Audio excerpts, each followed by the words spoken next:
Swayam Prabha. Digital India. Educated India.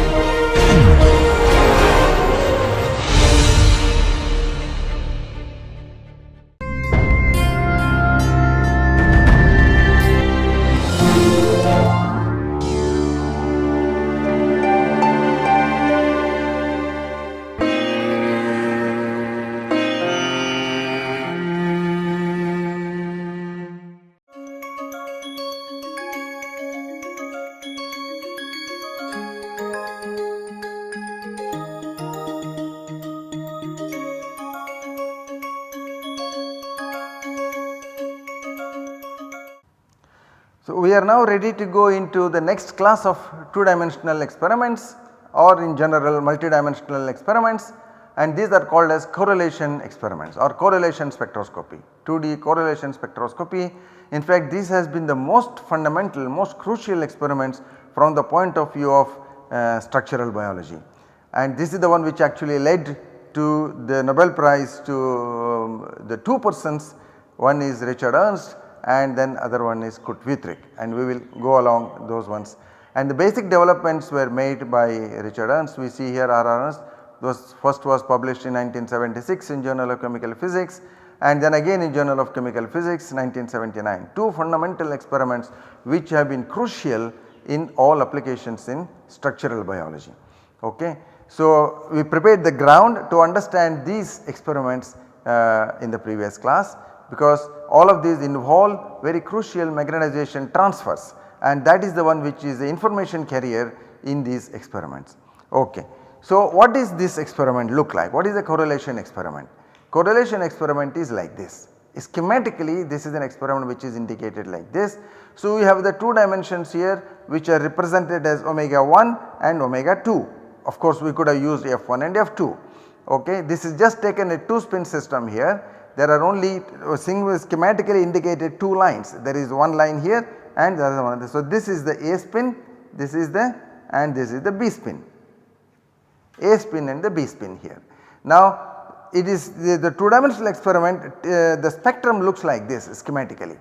Schematically it is looking like this. So, you have the so called A peak here, this is the A peak which has the same frequency along the omega 1 axis and the omega 2 axis. You look here, this is omega A here and omega A here. Okay.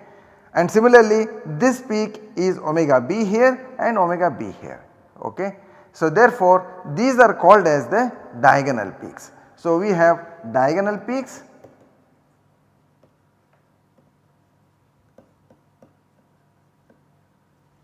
Okay.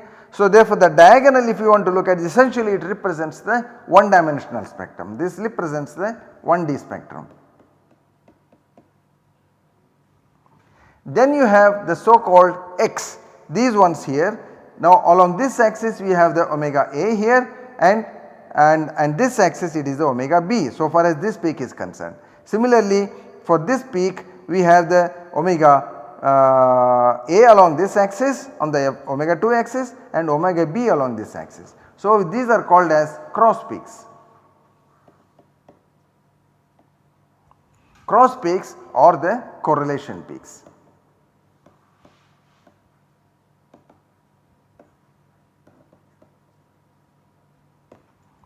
These are the information carriers. So, the cross peaks are the information carriers. What do they tell you? This will tell you that the spins A and B are somehow correlated. What kind of a correlation? It can be very different. There can be different kinds of correlations. It can be J coupling correlation or dipolar coupling correlation, whatever it is. There can be different kinds of correlations possible. Accordingly, you will have different kind of spectra. So, therefore, correlation peaks A and B, and how do they arise? This depends on the pulse sequence. This depends on the way you design the pulse sequence, what are the pulses you use, what are your mixing sequences, etc. And that is the important part of this. This is the schematic of the 2-dimensional correlated spectroscopy. So, you have 2 frequency axes and the diagonal of this correlated spectrum is basically a 1-dimensional spectrum, and you have off diagonal peaks are also called as the cross peaks. The cross peaks actually are the correlation peaks, and these are your information carriers.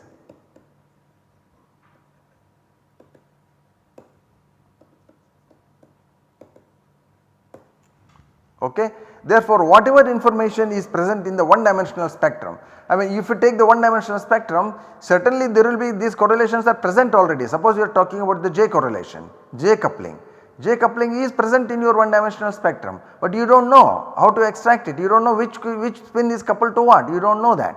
In a complex NMR spectrum of a protein for example, you do not know which peak is connected to what, which spin is connected to what spin, where do these appear in your NMR spectrum, you do not know that.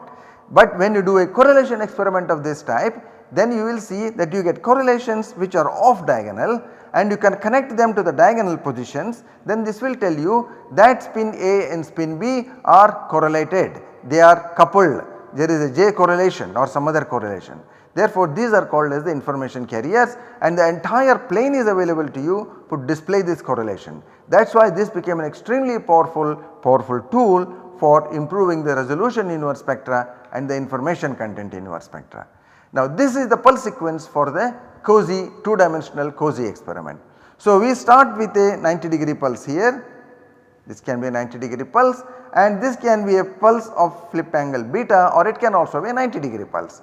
So beta can vary from one value to another value, but it can be a 90-degree pulse also. Here you have the T1 period which is called as the evolution, this is the evolution. And this pulse which is the beta pulse, second pulse which is there, this also acts as the mixing. This pulse acts as the mixing and the T2 is your detection period.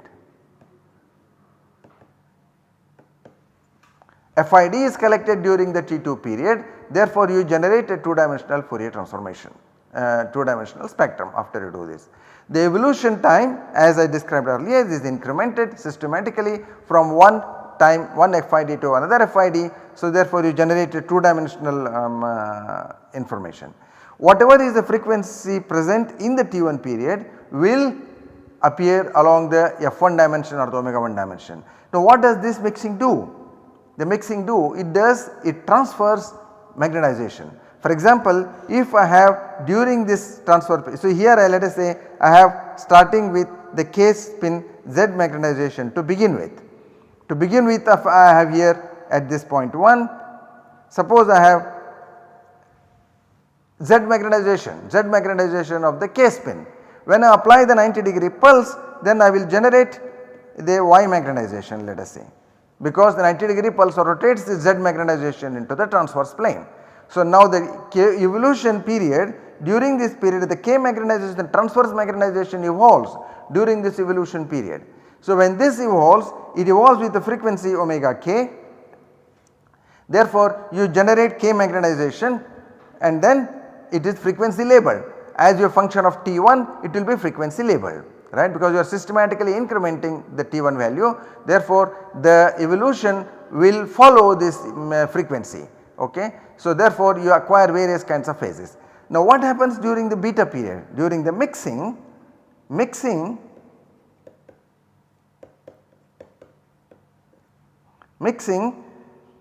transfers part of K magnetization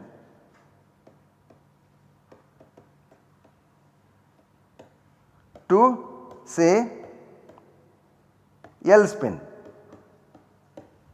okay, to say L spin. So therefore I have initially I have a K, then I transfer some of it to the L spin.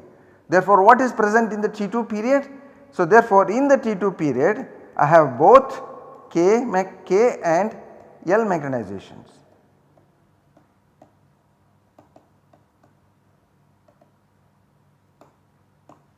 Right, and this is the basis of this scheme here. So during the T1 period, so what is present along the F1 axis, the omega 1 axis, if I consider the omega A frequency which is present during the T2 period, because of the mixing I have both A magnetization and B magnetization, or the K magnetization and the L magnetization. Therefore I will have both the frequencies present, and because of that when I do Fourier transformation I will have the diagonal peak and the cross peak. What remained on the A spin remains as diagonal, what got transferred to the B spin appears as a beam micronization, and that appears as the cross peak. Okay. So, that is the philosophy of this experiment, and let us see how this is useful. Let us take a particular molecule here, and what is this molecule? This is a peptide, this is a dipeptide. Okay. So, this is a dipeptide here, the NH, C alpha, CO, this is one amino acid. Okay. It is written as I. So, I represents the magnetization of the residue in a polypeptide chain. So, this is the polypeptide chain.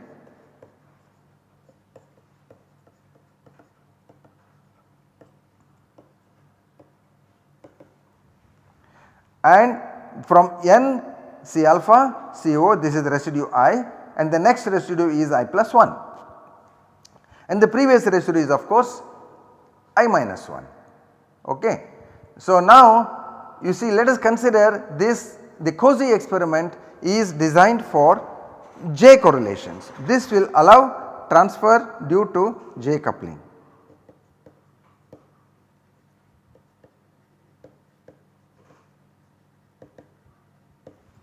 J coupling correlation. Now, what are the J couplings present here? So, let us examine this molecule.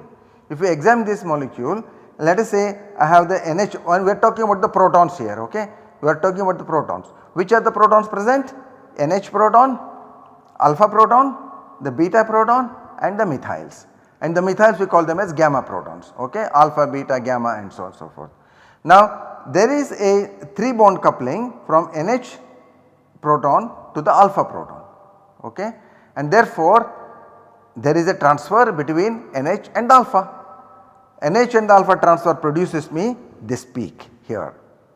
It produces this one peak. Similarly, alpha to the NH produces this corresponding peak on the other side. Okay. Now, from the alpha proton, I also have a coupling to the beta proton. This is a 3 bond coupling. So, alpha to the beta, this is again a 3 bond coupling. So, therefore, I have a alpha to the beta cross peak. So, this is the alpha to the beta cross peak, and similarly this is beta to the alpha cross peak, or either way one can say beta to the alpha cross peak, and this is alpha to the beta cross peak, because the flow is going like this. If I call this as omega 1 axis, and if I call this as omega 2 axis, so this peak is coming from beta to the alpha transfer, and this peak is coming from alpha to the beta transfer. This peak is coming from alpha to the NH transfer, and this peak is lower one is coming from NH to the alpha transfer. Alright. So, now what happens next? From the beta, do I have any other transfer? Now look here, the beta proton is coupled to the methyl groups, CH3 protons. So, therefore, there is a coupling there also. Therefore, from beta I will have a coupling to the gamma, and there are 2 gammas, and if these are non-equivalent, if these 2 CH3 groups are non-equivalent in terms of chemical shifts, I will have 2 peaks there. From the same beta I will have 2 peaks. So, therefore, this is of 1 gamma to the beta, same beta, this is the second gamma to the same beta transfer, and this is from beta to the 2 gammas. These peaks are appearing from beta to the 2 gammas. And what is this residue? See, those of you who remember this amino acid structures, this residue is valine, NH, C alpha, C beta H, CH3, 2 CH3 groups, and this is valine residue.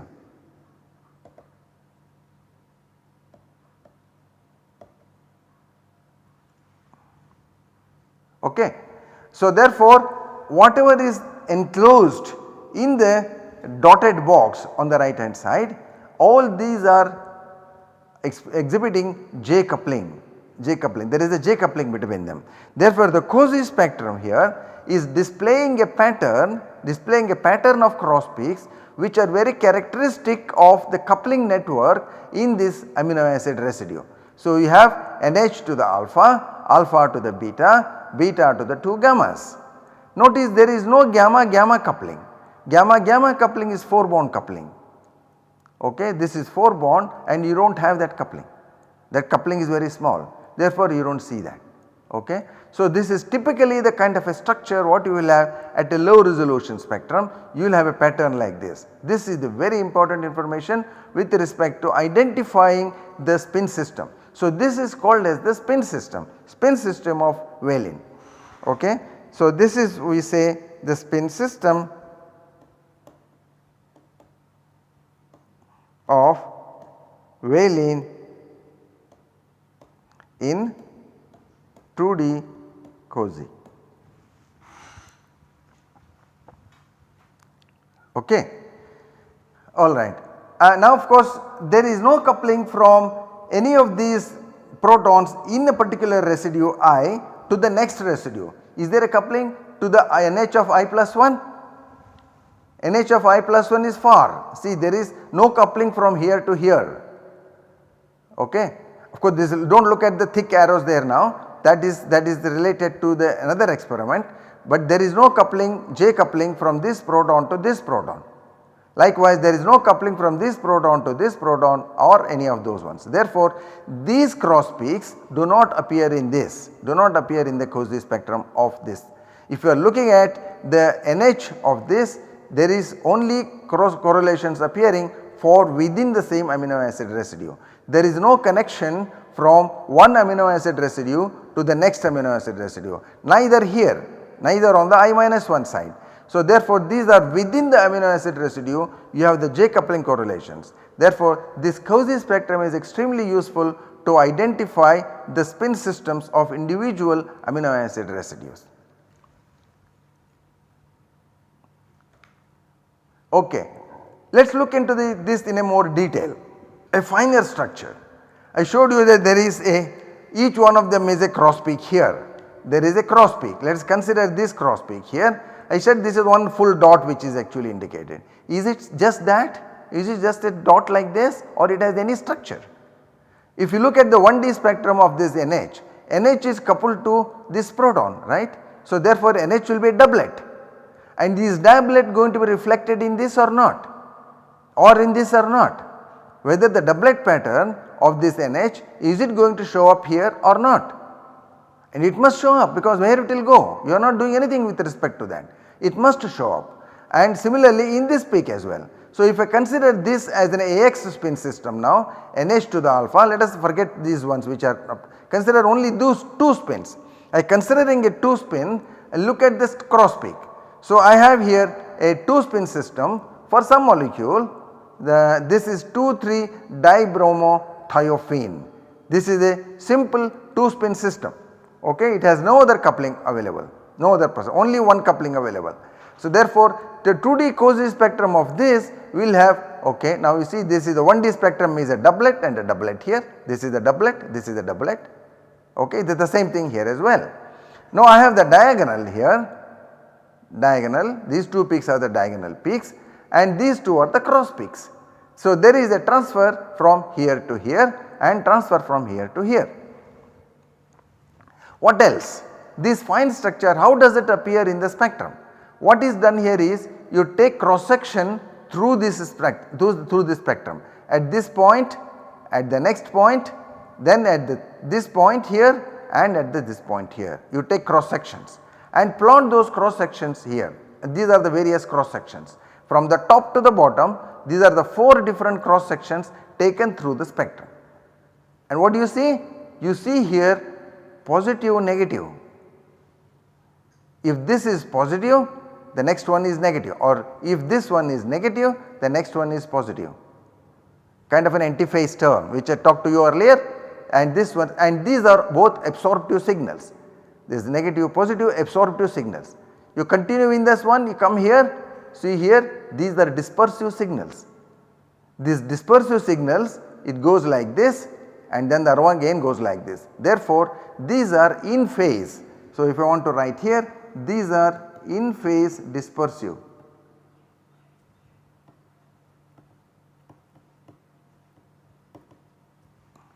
And what are these? These are antiphase absorptive.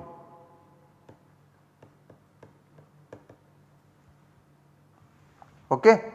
So, therefore, this is the cross peak has this feature and the diagonal peak has this kind of a feature.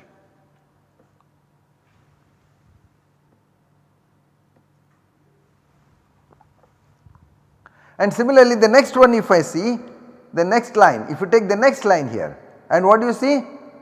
See positive negative.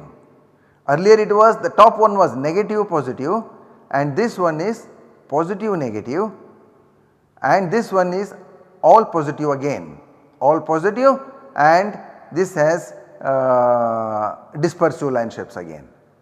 Okay, so therefore the diagonal has dispersive line shapes and the cross peak has absorptive line shape, but the sign patterns are different. You come down to the third one here, now this is the diagonal once more. The diagonal is again have cross sections like this, dispersive in phase, absorptive antiphase. And you take the next one, the last one here, last one is again dispersive in phase and this is absorptive antiphase, but this sign pattern is different from this. What is negative here is positive here, what is positive here is negative here. Okay. So therefore typically what we will say here is, if I were to blow up, if I blow up this peak, if I blow up this peak, I show here, this is what we get, this is what we have. So if I want to draw the sign here, what is the sign here? This is negative, this is positive, this is positive, this is negative. Okay. Absorptive line shape, these are positive negative components, and these ones they are all positive but dispersive. This is positive, positive, positive and positive. All are in phase, that is why I say positive, positive, positive, positive, but they have dispersive line shapes. This dispersive line shapes actually creates a very ugly shape here. What is plotted here? This is the contour plot, these are called as contour plot. These are the cross section, the top what is plotted is a cross section. But when you display a 2-dimensional spectrum, you represent it as a contour plot. So what you do? You have a spectrum like this, you take cross sections at various heights and plot the contours, how the things are going. So that is the contour plot. So therefore in the contour plot is usually easy to analyze a contour plot here like this. This is the contour spectrum and you see various contours drawn at different heights of the peaks, and the center of the peak is of course the center of the line, the chemical shift, center of the chemical shift, or it indicates the chemical shift. Okay. So therefore, and you can measure the separation between these, and the separation between this is what? It is the coupling constant. So therefore the coupling constant information is present in the fine structure of your cross peak. It is also present in the fine structure of the diagonal peak, but you cannot extract from the diagonal peak because the line shapes are very ugly and this is very difficult to find the center here. Therefore the information carriers are the cross peaks which have absorptive line shapes and beautifully separated components here, and you can see you can directly measure the coupling constant along both axes here as well as here, it is the same coupling constant. Okay, J coupling constant is present here. Therefore in the correlated spectrum which is recorded with high resolution, a cozy spectrum recorded with high resolution, you will be able to see such fine structure. If you do not do with high resolution, then there can be possibilities of cancellations. Notice also that because of these intensity patterns, because you have the positive negative peaks here, suppose you do not have enough resolution along this axis, here I have clear resolution along this axis that these peaks are well separated, therefore I do not have any cancellations here. But suppose this resolution is not good sufficient, then there is a possibility of cancellation of these intensities. This sum of this portion may cancel with some of these intensities. So that actually can be a problem that you do not get. Suppose the coupling constant is very small, because what does it depend upon? This separation depends on the coupling constant. So if the resolution is not sufficient to resolve this coupling constant, is not enough, then there can be cancellation of the intensities, then there can be some difficulties in identifying your cross, the peak may disappear. In that case, that is why you do not see the 4 bond couplings. Why you do not see 4 bond couplings? Because the coupling constant is very, very small. If it is 0.1 hertz or 0.2 hertz or less than that, then the positive negative are so close that you will not be able to separate them and they will cancel out the intensities. Okay. And that leads us to a new experiment which is called as a double quantum filtered COSY. Double quantum filtered COSY, this is the particular improvement over here. So, I have without going into the theory of this one, we will see what is the final result, what is the result that comes out here. So, here is this is the pulse sequence of the double quantum filtered COSY. So, you have the 90 T190, of course here you can use the 90 degree pulse here. This is up till here it is the same portion as the COSY, but we have introduced a small time delay here. So, when you do some small time delay, that is a very small time delay. So, we call it as let us say delta, extremely small time, it is kind of order of a few 100 microseconds, it can be that much time delay, one small time delay. Now what you do is you manipulate the transfer pathway, you transfer the magnetization transfer pathway. Okay. What you do here is manipulate the mixing and transfer pathway.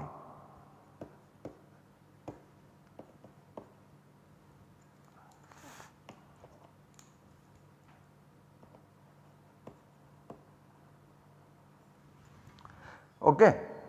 So therefore what you get, you adjust it in such a way that at the end of the second 90 degree pulse here, I will have double quantum coherences. Here at this point. So let us say if you call this point as 1, I will have at point 1 I will have double quantum coherences. This is the manipulation, we will not go into how it is done, but this is the manipulation that is done. So that is why it is called as double quantum filter. So the process of mixing at the creation of the first 90 degree pulse creates all of these pathways. It creates single quantum coherences, double quantum coherences, it will create all of those. This 90 degree pulse will create all of those. But then you do a kind of a filtering technique. By doing this filtering techniques, we keep here the double quantum coherences here, and then the double quantum coherences as I mentioned are not directly observable. So therefore to observe that we need another pulse, and this actually converts this double quantum coherences into single quantum coherences, and therefore after that you can measure it. Before that you cannot measure it. You measure it after this is third 90 degree pulse, and then you will be able to measure the signal. Before that you cannot, because you have done a trick here during this 90 T190, and you do a trick to filter out a particular kind of a coherence. The transfer pathway, when I apply this second 90 degree pulse here, it will the various kinds of components of magnetization will be present. There will be single quantum coherences, there will be double quantum coherences, there will be Z magnetization, all components will be present at this point. But to do a filtering technique, which we will not go into the detail, by which you only retain here the double quantum coherence pathways, double quantum coherences, and then when you apply the next 90 degree pulse, this will be converted into single quantum coherences, and that is what you can measure. Okay. What is the advantage? What is the advantage of this? Here is a comparison of the COSY spectra and the double quantum filtered COSY spectra. So these are contour plots. So look at again for the simple 2-spin system here, this is the cross peak for the COSY, and this is the diagonal peak in the COSY. And this is looking very ugly, this COSY is looking very ugly here. This one is clean of course, but this one is looking very ugly. Now look at the double quantum filtered COSY, this and this are identical. See, I have here plus minus, I also have here plus minus, but absorptive line shapes. Okay. So therefore I have absorptive here and also absorptive there. So therefore if I want to call that as absorptive as A, this is also A. Absorptive A for absorptive.